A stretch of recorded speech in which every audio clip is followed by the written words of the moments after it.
right. You tuned into You Special right here on NDTV Hindu. Now, right to education comes under the Constitution as Article 21A, and it provides education, free education for almost 92 lakh children who have been out of school in the country. Now, will this affect the quality of education if so many students get an opportunity to study? You start. There are thousands of NGOs who provide free education for the poor children, but there are 80% of people who are below poverty line. They can't send their children for the school also free education because they don't have food, shelter and clothes. The family just thinks, go child, do some wash your clothes, wash some vessels and some money we will eat one-time meal. That's the problem. There is no basic necessity for the people who can't send the children to the free education also. So my point is just provide some income to the people who are below poverty line. There are 75% of Indian people. So the point of free education is it provides education for these people who are downtrodden and who are below the poverty line. Okay, what do you have to say? I want to state that if you see government providing benefit to the free education, see it helps the students to come up in their life.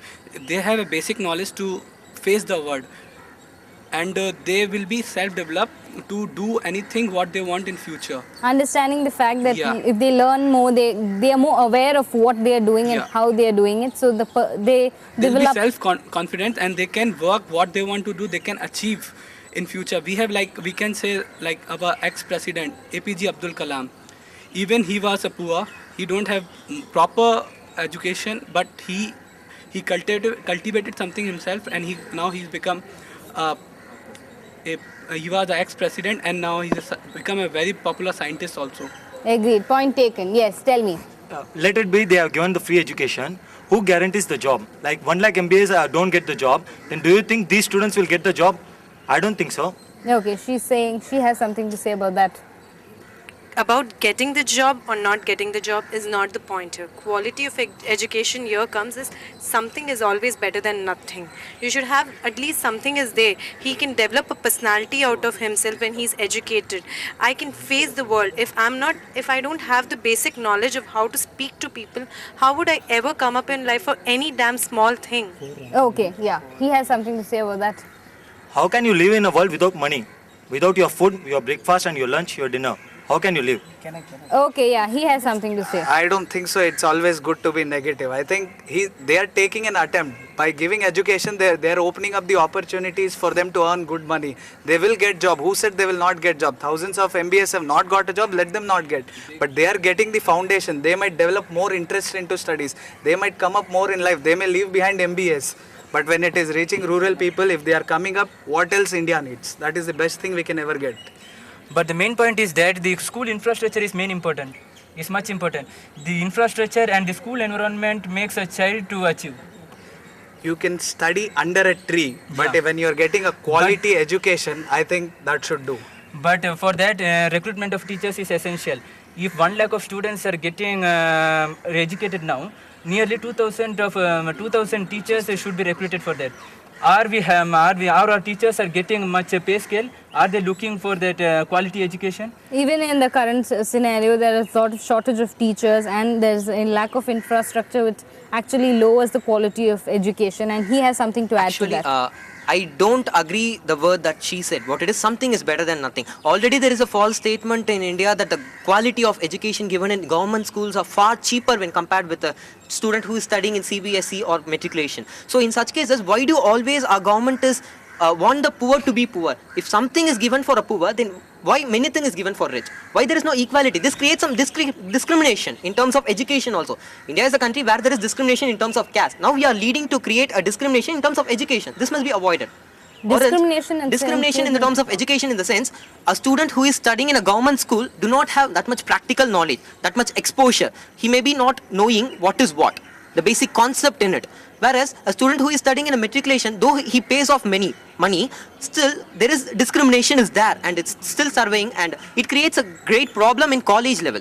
Okay. When you are talking about that you pay off lot for matriculation education, CBSE education or ICIC board, for whatever you pay off lot, those 92 lakhs children which she had mentioned, they don't have a single penny in hand. for them this education matters a lot. Even a small what is what, they will at least understand what is what in a basic sense, so they can actually face the world for that. Even if they have that much of education, though they might not earn in lakhs, they might earn in thousands at least with that much amount of education. Okay, you Tell you me. say that they know what is what, and it gives them some penny. I agree to it. But if you just look into that act, it makes it compulsory for 6 to 14 years. What about the first 6 years? What the child do? And after 14 years, what it do? Though it Okay, help him, if the child's parent is initially interested in making the child to study more, definitely she'll pursue her. But the fact is, it is just providing her free education till her 14 years. That is her 10th. Maybe she may study till 12th. After 12th, who will provide her with education? Obviously, she go for something, and we can't say that in a competitive world, you can't expect her to get. Okay. See, you never know. Okay. Opportunities shall be there. Okay, you never know. You cannot just make a statement that after the age of 14, they won't have education. There might be other opportunities. There might be other schemes which will be coming up.